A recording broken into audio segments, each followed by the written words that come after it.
नमस्कार, बड़ी खबर में आप सबका स्वागत है। मैं हूं आपके साथ प्रीति सिंह। चलिए बुलेटिन की शुरुआत करते हैं। यास तूफान के कारण पश्चिम बंगाल और ओडिशा में हुए नुकसान का जायजा लेने के लिए प्रधानमंत्री नरेंद्र मोदी हवाई सर्वेक्षण करेंगे।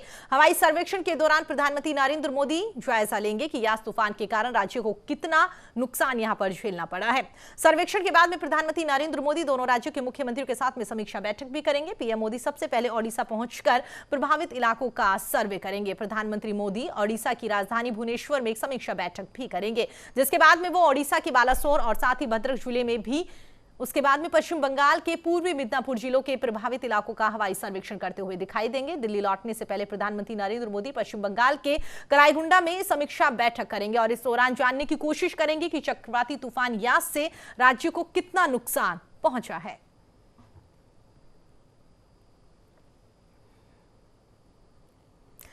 तो आपको बता दें, चक्रवाती तूफान यास का सबसे ज्यादा नुकसान पश्चिम बंगाल और ओडिशा के राज्य में देखने को मिल रहा है। इसके बाद से लगातार प्रधानमंत्री नरेंद्र मोदी आज जो है वो पश्चिम बंगाल और ओडिशा पहुंचेंगे, जहां पर वो हवाई सर्वेक्षण करते हुए नजर आएंगे। हवाई सर्वेक्षण में वो ये देखने की कोशिश करेंगे कि दोनों ही राज्यों को यहां पर चक्रवाती तूफान यास से कितना नुकसान उठाना पड़ रहा है। साथ ही आपको यह भी बता दें, इस दौरान समीक्षा बैठक भी की जाएगी। पहले वो ओडिशा की राजधानी भुवनेश्वर जाएंगे, जहां पर मुख्यमंत्री के साथ में वो समीक्षा बैठक करेंगे। तमाम अधिकारीगण इस दौरान वहां पर मौजूद रहेंगे। उनसे जानने की कोशिश करेंगे कि अगर ओडिशा की हम बात करें तो यहां पर चक्रवाती तूफान यास का कितना कहर देखने को मिला है, कौन कौन से ऐसे राज्य हैं, कौन कौन से ऐसे जिले हैं जो सबसे ज्यादा प्रभावित हुए हैं, और अगर प्रभावित हुए हैं तो किस हद तक उन राज्यों को, उस क्षेत्र की जनता को नुकसान यहां पर उठाना पड़ा है। उसके अलावा आपको यह भी बता दें कि ओडिशा से समीक्षा बैठक करने के बाद में प्रधानमंत्री नरेंद्र मोदी पश्चिम बंगाल जाएंगे, जहां पर पश्चिम बंगाल में मुख्यमंत्री ममता बनर्जी के साथ में वो एक समीक्षा बैठक करेंगे। इस दौरान ममता बनर्जी अब तक जो भी नुकसान हुआ है चक्रवाती तूफान से पश्चिम बंगाल में, उन सभी का ब्यौरा यहां पर प्रधानमंत्री नरेंद्र मोदी के सामने वो रखेगी। और इस दौरान प्रधानमंत्री नरेंद्र मोदी भी जानने की कोशिश करेंगे कि ओडिशा के साथ साथ पश्चिम बंगाल के ऐसे कौन कौन से राज्य, माफ कीजिए, कौन कौन से जिले ऐसे हैं, कौन कौन से क्षेत्र ऐसे हैं जहां पर चक्रवाती तूफान यास का कहर यहां पर देखने को मिल रहा है। साथ ही आपको यह भी बता दें, उम्मीद की जा रही है, तमाम मुख्यमंत्री जो है वो इस बात की उम्मीद लगा के बैठे हैं, ये आस लगाकर बैठे कि प्रधानमंत्री नरेंद्र मोदी जब हमारे राज्य में आएंगे, समीक्षा बैठक करेंगे, नुकसान का यहां पर जब वो आकलन करेंगे, तो उसके बाद में हो सकता है कि अगर प्रधानमंत्री नरेंद्र मोदी को लगता है कि वाकई तमाम राज्य जो हैं, इन राज्यों में ज्यादा नुकसान चक्रवाती तूफान यास का देखने को मिला है, तो उसके बाद में यहां पर हो सकता है कि वो सहायता राशि भी राज्य को यहां पर पहुंचा सकते हैं। तो इस तरीके से तमाम कयास लगाए जा रहे हैं, लेकिन कुल मिलाकर कह सकते हैं प्रधानमंत्री नरेंद्र मोदी आज हवाई सर्वेक्षण करते हुए नजर आएंगे, मुख्यमंत्रियों से भी बात करेंगे और जानने की कोशिश करेंगे कि चक्रवाती तूफान अगर यास की बात करें तो कितना नुकसान यहां पर दोनों राज्य की जनता को उठाना पड़ रहा है। चक्रवाती तूफान यास की बात करें तो इससे पहले चक्रवाती तूफान ताउते आया था, उसका असर पूरे भारत के कुछ ऐसे राज्य हैं जिनको छोड़कर तमाम हर जगहों पर यहां पर तूफान का कहर देखने को मिला था। लेकिन अगर बात करें यास तूफान की, तो ये सबसे ज्यादा पश्चिम बंगाल और ओडिशा में ही देखने को मिल रहा है, और यही एक बड़ी वजह मान सकते हैं कि प्रधानमंत्री नरेंद्र मोदी फिलहाल आज जाएंगे और हवाई सर्वेक्षण करेंगे और उसके बाद में मुख्यमंत्रियों से बातचीत करते हुए भी नजर आएंगे।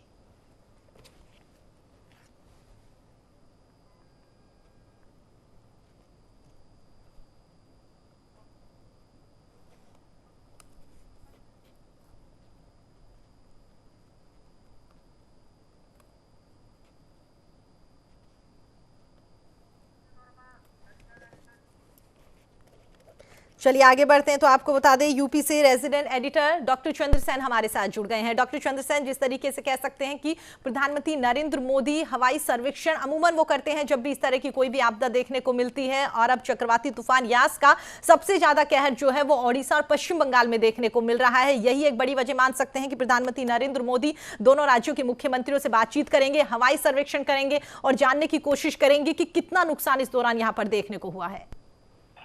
प्रीति, चक्रवात ताउते के बाद एक सप्ताह के भीतर देश के तटों से टकराने वाला ये दूसरी चक्रवाती तूफान है, जिसमें काफी जानमाल का नुकसान हुआ है और पश्चिम बंगाल की सरकार ने ये कहा है कि लगभग 1 करोड़ लोग इससे प्रभावित हुए हैं और 4 लोगों की मौत हुई है। पश्चिम बंगाल और ओडिशा में चक्रवाती तूफान यास ने जमकर तबाही मचाई। इसी सिलसिले में प्रधानमंत्री नरेंद्र मोदी चक्रवाती तूफान यास से प्रभावित ओडिशा और पश्चिम बंगाल के विभिन्न दौरों का आज दौरा करेंगे और दोनों ही राज्यों में जो नुकसान हुआ उसकी समीक्षा भी करेंगे। सरकारी सूत्र ये भी बताते हैं कि प्रधानमंत्री सबसे पहले उड़ीसा की राजधानी भुवनेश्वर पहुंचेंगे, वहां एक समीक्षा बैठक करेंगे। इसके बाद उड़ीसा के बालासोर और भद्रक और पश्चिम बंगाल के पूर्वी मिदनापुर जिलों के प्रभावित इलाके का सर्वेक्षण करेंगे और दिल्ली लौटने से पहले प्रधानमंत्री पश्चिम बंगाल में एक समीक्षा बैठक भी करेंगे। प्रीति, बिल्कुल चंद्रसेन, आपने सही कहा, समीक्षा बैठक करते हुए नजर आएंगे, पश्चिम बंगाल में जाएंगे, वहां पर भी मुख्यमंत्री से बात करेंगे। तो उम्मीद कर सकते हैं कि इस दौरान प्रधानमंत्री नरेंद्र मोदी जब समीक्षा बैठक करेंगे और उन्हें लगेगा कि वाकई ही राज्य ऐसे हैं जहां पर काफी ज्यादा नुकसान कुछ क्षेत्रों में देखने को मिला है, तो मुख्यमंत्री ये उम्मीद करके बैठे कि इस दौरान प्रधानमंत्री नरेंद्र मोदी कुछ राहत की बात यहां पर उनके लिए कह सकते हैं। जी बिल्कुल, इस समीक्षा के बाद में वो दोनों के मुख्यमंत्रियों से भी मिलेंगे और उसके बाद में जो नुकसान हुआ है और वहां पर जैसे कि मैंने आपको बताया कि पश्चिम बंगाल सरकार ने कहा लगभग 1 करोड़ लोग प्रभावित हुए हैं, तो वहां पर निश्चित तौर से राहत के कुछ पैकेज होंगे। इससे पहले जब भी इस तरह की कोई प्राकृतिक आपदा आई है तो प्रधानमंत्री मोदी ने लगातार हवाई संरक्षण किए हैं और वहां के बाद एक पैकेज की घोषणा वो करते हैं। और जैसा कि इस हफ्ते 2 बड़े तूफान आए, ताउते और यास, वो भी 1 हफ्ते के अंदर, तो इससे जो नुकसान हुआ है जिन राज्यों को हमारे, तो उसके लिए निश्चित तौर से मुझे लगता है कि राहत के पैकेज की घोषणा होगी।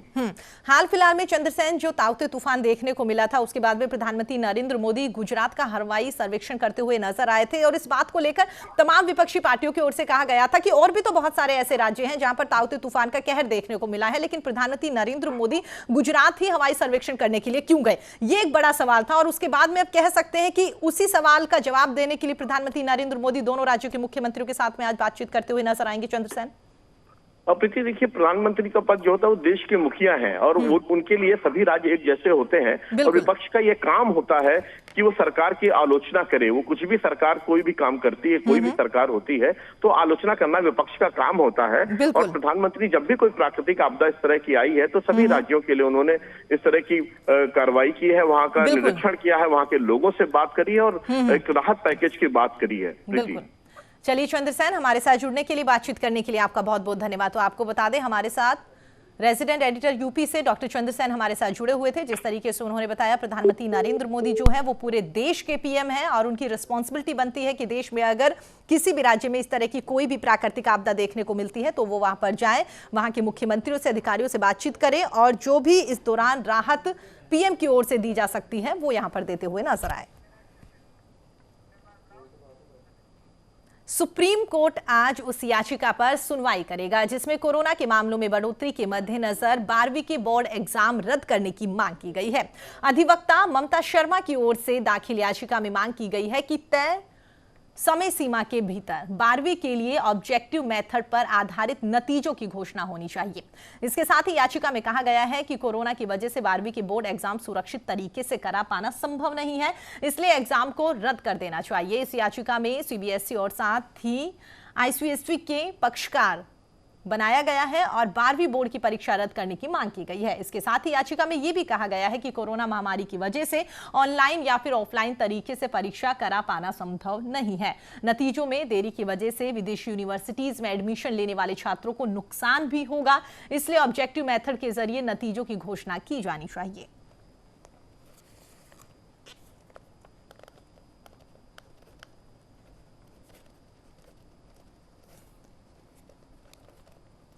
तो आपको बता दें, सुप्रीम कोर्ट में आज 12वीं के एग्जाम की रद्द करने की मांग जो यहां पर की जा रही थी, उसी याचिका पर सुप्रीम कोर्ट में आज सुप्रीम सुनवाई होने वाली है। आपको ये भी बता दें कि बहुत सारे लोग ऐसे हैं जो कोरोना काल में इस तरह की खबरें निकलकर सामने आ रही थी कि वो चाहते हैं 12वीं के बोर्ड एग्जाम जो है वो यहाँ पर सरकार की ओर से करवाए जाए, लेकिन बहुत सारा तबका ऐसा भी है यहाँ पर, बहुत सारे स्टूडेंट जो है या कह सकते हैं उनके पेरेंट्स जो हैं वो इस बात को लेकर काफ़ी डरे हुए हैं कि कोरोना जिस तरीके से लगातार बढ़ता हुआ नज़र आ रहा है, इस दरमियान अगर एग्ज़ाम यहाँ पर कराए जाते हैं तो क्या कुछ खतरा यहाँ पर स्टूडेंट्स के लिए उठाना पड़ सकता है। तो दो तरह की बातें यहाँ पर निकलकर सामने आ रही है और उसी को लेकर 12वीं के एग्जाम को रद्द करने की मांग को लेकर सुप्रीम कोर्ट में याचिका लगाई गई थी। सुप्रीम कोर्ट में आज सुनवाई होगी। अब देखने वाली बात होगी कि सुप्रीम कोर्ट अपनी सुनवाई में क्या कुछ यहां पर फैसला सुनाता है, क्या कुछ तथ्य यहां पर सुप्रीम कोर्ट में दोनों पक्ष की ओर से रखे जाते हैं, क्योंकि एक तबका ये भी है जो चाहता है कि 12वीं के एग्जाम जल्द से जल्द हो जाए ताकि जो स्टूडेंट्स हैं जो विदेश पढ़ने के लिए जाना चाहते हैं, अदर कंट्री में जो स्टूडेंट्स एडमिशन लेना चाहते हैं, उन्हें इस दौरान किसी तरह की परेशानी का ना सामना करना पड़े। क्योंकि भारत में जिस तरीके से कोरोना के मामले देखने को मिले हैं उसके कंपैरिजन में अगर अदर कंट्री की हम बात करें तो वहां की स्थितियां परिस्थितियां काफी अलग है भारत से।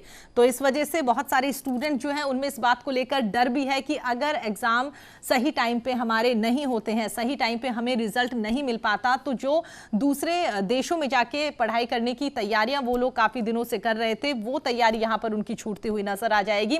तो ऐसे तमाम मामले कई राज्यों के स्टूडेंट्स की ओर से निकलकर सामने आए हैं। उसी बात को जहन में रखकर यहां पर याचिका लगाई गई थी कि 12वीं के बोर्ड एग्जाम रद्द किए जाएं। तो उसी को लेकर सुप्रीम कोर्ट में आज सुनवाई होगी। अब देखने वाली बात होगी सुप्रीम कोर्ट इस दौरान क्या कुछ अपना फैसला सुनाता है, क्या कुछ दोनों पक्षों की ओर से दलीलें यहां सुप्रीम कोर्ट में दी जाती हैं और उसके बाद में सुप्रीम कोर्ट क्या फैसला लेता है। क्योंकि कह सकते हैं कि हर कोई यहां पर जो स्टूडेंट्स हैं, उनके अभिभावक हैं, बहुत सारे टीचर्स जो हैं, उनसे भी यहां पर बातचीत की गई है। तो कुछ लोग चाहते हैं कि वाकई ऑफलाइन ना होकर ऑनलाइन ये परीक्षा आयोजित करा ली जाए, लेकिन बहुत सारे तबके ऐसे हैं, बहुत सारे राज्य में जिले या क्षेत्र गांव ऐसे हैं जहां पर इंटरनेट सही तरीके से नहीं पहुंच पा रहा, तो वहां के स्टूडेंट जो हैं वो ऑनलाइन भी एग्जाम देने में समर्थ नहीं है, जिस वजह से मामला निकलकर सामने आ रहा है कि अब फाइनली सरकार बताए कि 12वीं बोर्ड के एग्जाम कराए जाएंगे या नहीं कराए जाएंगे। तो सुप्रीम कोर्ट में याचिका लगाई गई है और आज उसको लेकर सुनवाई होगी।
चलिए आगे बढ़ते हैं। तो आपको बता दें इसी खबर पर अधिक जानकारी के साथ हमारे सहयोगी दिल्ली से गौरव हमारे साथ जुड़ गए हैं। जी गौरव, जानना चाहेंगे जिस तरीके से खबर निकलकर सामने आ रही है, काफी दिनों से लगातार कसमकश की स्थिति यहां पर बनी हुई है और उसके बाद में कहा जा रहा है कि फाइनली सुप्रीम कोर्ट में याचिका लगाई गई है, सुप्रीम कोर्ट में आज सुनवाई होगी। लेकिन देखने वाली बात यह है गौरव कि बहुत सारे लोग ऐसे हैं जो चाहते हैं एग्जाम हो, लेकिन कुछ लोग ऐसे भी हैं जो वाकई कहते हैं कि कोरोना जिस तरीके से फैल रहा है उस हिसाब से एग्जाम को रद्द कर देना चाहिए। गौरव जी, प्रीति मैं आपको बताना चाहूंगा कि पिछले सप्ताह ये याचिका सुप्रीम कोर्ट में दायर की गई थी, जिसमें सीबीएसई और आईसीएसई परीक्षा को कैंसिल कराने के संबंध में याचिका दायर की गई थी। यह 12th परीक्षा 12वीं की परीक्षा से संबंधित थी। 10वीं की जो परीक्षा है वो ऑलरेडी कैंसिल कर दी गई है और किसी भी परीक्षा को रद्द किए जाने का अधिकार या तो केंद्र सरकार राज्य सरकारों की सहमति से प्राप्त करते हुए लेती है अथवा सुप्रीम कोर्ट का या हाई कोर्ट का कोई निर्णय आता है तो उसके बाबत ये निर्णय लिया जाता है जी। और आज मैं आपको बताना चाहूंगा जो अभी लेटेस्ट अपडेट वो ये है कि जो आज हियरिंग थी, जो सुनवाई थी, वह 31 मई तक के लिए टाल दी गई है। इसके पीछे एक बड़ा कारण यह था कि जो पिटिशनर यानी कि जो याचिका करता है उन्होंने स्टैंडिंग काउंसिल यानी कि जो सीबीएसई परीक्षा की तरफ से, सीबीएसई बोर्ड की तरफ से जो वकील थे, उनको एक कॉपी उपलब्ध नहीं करवाई थी याचिका की। तो इस कारण से वो याचिका अब जो है 31 मई तक टाल दी गई है और संभवतः अब ये 1 जून को यह सुनवाई होगी। इसी बीच मैं आपको यह बताना चाहूंगा कि ये जो सुनवाई है, इसका मुख्य जो उद्देश्य है, जो हियरिंग का उद्देश्य है, वो यह था कि किसी भी तरीके से जो वर्तमान के कोविड-19 के हालात हैं, इसको देखते हुए परीक्षा को रद्द किया जाए, क्योंकि 10th बोर्ड की परीक्षा ऑलरेडी रद्द कर दी गई है।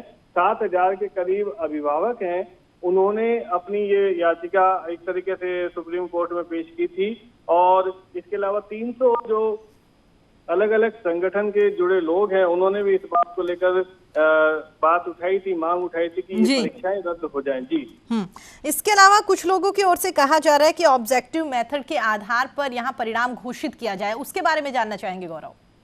जी प्रीति, मैं बताना चाहूंगा कि जो ये सीबीएसई परीक्षा है, जो वर्तमान के हालात हैं, उनको देखते हुए ये बात उठाई जा रही है कि ऑब्जेक्टिव टाइप से मूल्यांकन करते हुए बच्चों को सर्टिफिकेट उपलब्ध कराए जाएं। उसके पीछे सबसे बड़ा कारण ये है प्रीति कि जो हमारे परीक्षा के एग्जाम्स है सीबीएसई के, हम देखते आए हैं कि मई अप्रैल से सारे रिजल्ट आ जाते हैं और सीबीएसई से जुड़े बच्चे हैं जो वो न केवल इंडिया बल्कि फॉरेन में भी एडमिशन लेते हैं, विदेशों में भी जाते हैं, विदेशी यूनिवर्सिटीज में भी एडमिशन के लिए जाते हैं। तो वहां पर अभी एडमिशन ओपन है और उन बच्चों को ये डर है कि कहीं हम इस हालात में उच्च शिक्षा से पिछड़ नहीं जाए। बार-बार ये बात उठाई जाए। जी प्रीति।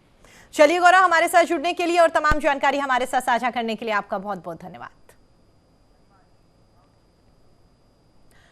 उत्तर प्रदेश के अलीगढ़ में जहरीली शराब पीने से 7 लोगों की मौत हो गई है। बताया जा रहा है कि मरने वालों में अलीगढ़ एचपी गैस प्लांट के ट्रक ड्राइवर भी शामिल है। इसके अलावा लोधा क्षेत्र के करसुआ, निमाना, हैवतपुर, अंडला गांव के ग्रामीणों को भी यहां पर मौत की खबर सामने आ रही है।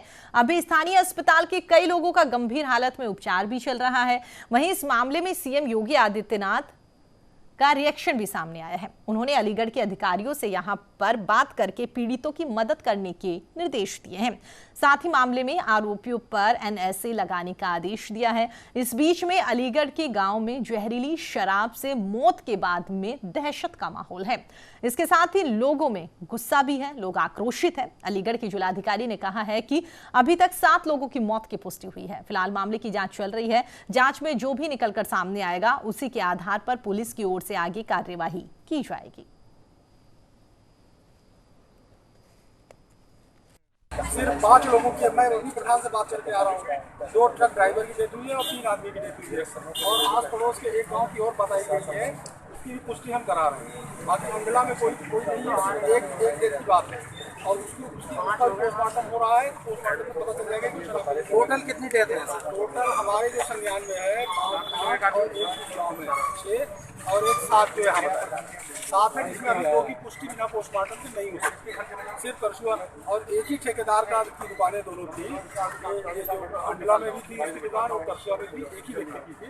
इसमें संदेह हो रहा है तो इसको दोनों दुकानों को सील करके सैंपल लेकर सिर्फ 5 लोगों की। मैं चलिए आगे बढ़ते तो आपको बता दें इसी खबर पर अधिक जानकारी के साथ में हमारी सहयोगी रागनी पांडे हमारे साथ जुड़ गई है। जी रागनी, जानना चाहेंगे जो खबर सामने आई है कि लगभग 7 लोगों की मौत हो गई है जहरीली शराब पीने से। आरोपियों पर एनएसए के तहत कार्रवाई करने की बात भी सीएम की ओर से कही गई है। आपसे जानना चाहेंगे क्या कुछ है पूरा मामला है और फिलहाल इस मामले पे क्या कुछ अपडेट। रागनी, देखिए प्रीति, उत्तर प्रदेश के अलीगढ़ में जहरीली शराब पीने से 7 लोगों की मौत की खबर सामने आई है और साथ ही ये भी बताया जा रहा है कि मरने वालों में अलीगढ़ के एचपी गैस प्लांट के एक ट्रक ड्राइवर भी शामिल हैं। इसके अलावा लोधा क्षेत्र के करसुआ, निमाना, हेवतपुर, अंडवा गांव के ग्रामीणों की भी मौत हुई है। अभी भी कई लोगों की हालत गंभीर बनी हुई है, जिनका इलाज स्थानीय अस्पताल में किया जा रहा है।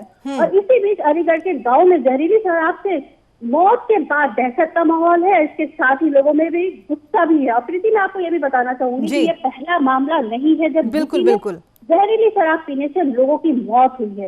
इससे पहले भी यूपी के 3 जिलों में जहरीली शराब पीने से कई लोगों की जान गई थी। यूपी में प्रशासन के लाख दावों के बावजूद भी जहरीली शराब का धंधा थमने का नाम नहीं ले रहा है और इसी सिलसिले में सीएम योगी आदित्यनाथ पूरे एक्शन में हैं। उन्होंने अलीगढ़ के अधिकारियों से बात करके पीड़ितों की मदद करने के निर्देश भी दिए हैं और साथ ही आपको ये भी बता दें कि आरोपियों पर एनएसए लगाने का आदेश दिया गया है। और यही नहीं, अलीगढ़ के जिला अधिकारी चंद्रभूषण सिंह ने यह भी कहा है कि 7 लोगों की मौत हुई है और मामले की जांच की जा रही है, लेकिन जांच में जो भी निकल के आएगा उसके आधार पर कार्रवाई की जाएगी। लेकिन इतना सब होने के बाद भी ये बार बार यूपी में ऐसा क्यों होता है कि जहरीली शराब पीने से लोगों की मौत हो रही है और इतने एक्शन के बाद भी जहरीली शराब के ठेके बंद नहीं किए जा रहे हैं। बार बार ये मामला सामने आता है यूपी में जी। तो इससे तो प्रशासन को बहुत बड़े एक्शन की जरूरत है। बिल्कुल रागिनी, जिस तरीके से आपने बताया कि ये कोई पहला मामला नहीं है, इससे पहले भी तमाम ऐसे मामले निकलकर सामने आए हैं और सीएम की ओर से जिस तरीके से एक्शन लिया जा रहा है कि तमाम आरोपी जो है उनके खिलाफ में कड़ी कार्रवाई यहाँ पर की जाए, तो कह सकते हैं कि कहीं ना कहीं यहाँ पर जो प्रशासनिक अधिकारी है उनकी कुछ ढिलाई है, उनकी कुछ लापरवाही है, जिसकी वजह से लगातार ऐसे मामले सामने आ रहे हैं। वरना एक जिले में अगर इस तरीके से मामला सामने आया है उसके खिलाफ में कड़ाई से एक्शन लिया जाए तो शायद और मामले इस तरीके के ना देखने को मिले। रागिनी जी बिल्कुल सही बात है प्रीति कि अगर योगी सरकार तो हरकत में है, लेकिन जो अधिकारी है उनको भी बहुत तेजी से हरकत से आने की जरूरत है। अन्यथा ये बात हम कह सकते हैं कि जिस तरह से बराबर उत्तर प्रदेश में जहरीली शराब का सेवन करके लोगों की मौत हो रही है, ये मामला थम नहीं रहा है। आप पहले तो बदायूं, आजमगढ़ और जैसी जगहों पे, अम्बेडकर नगर जगहों पे भी लोगों की मौत हुई थी। अब अलीगढ़ का मामला सामने आया और इससे पहले भी कई मामले सामने आए हैं। तो अब तक हर बार एक्शन में आने के बाद भी ऐसा क्यों होता है कि लोग जहरीली शराब पीकर दम तोड़ रहे हैं? जी रागिनी, अगर आपकी स्थानीय लोगों से बात अगर हुई हो, उनका क्या कुछ कहना है? और साथ ही जिस तरीके से आपने बताया कि 7 लोगों की मौत के बाद से दहशत का माहौल है, कितने लोग फिलहाल एडमिट हैं और उनकी क्या कुछ स्थिति? रागिनी देखिए 10 से ज्यादा लोगों को बताया जा रहा है कि अस्पताल, उनके निजी अस्पताल में इलाज चल रहा है, ठीक है। लेकिन आप ये भी सोचिए कि जिनका इलाज चल रहा है वो गंभीर हालत में है। बिल्कुल। तो अब तक जो हमें खबर मिली है कि 7 लोगों की मौत हुई है। हो सकता है प्रीति इससे ज्यादा भी लोगों की मौत हो चुकी है जो बिल्कुल सामने नहीं लाया है। चलिए रागिनी, इस पूरी खबर पर आप अपनी नजर बनाए रखेगा। हमारे साथ जुड़ने के लिए, दर्शकों को अपडेट देने के लिए आपका बहुत बहुत धन्यवाद।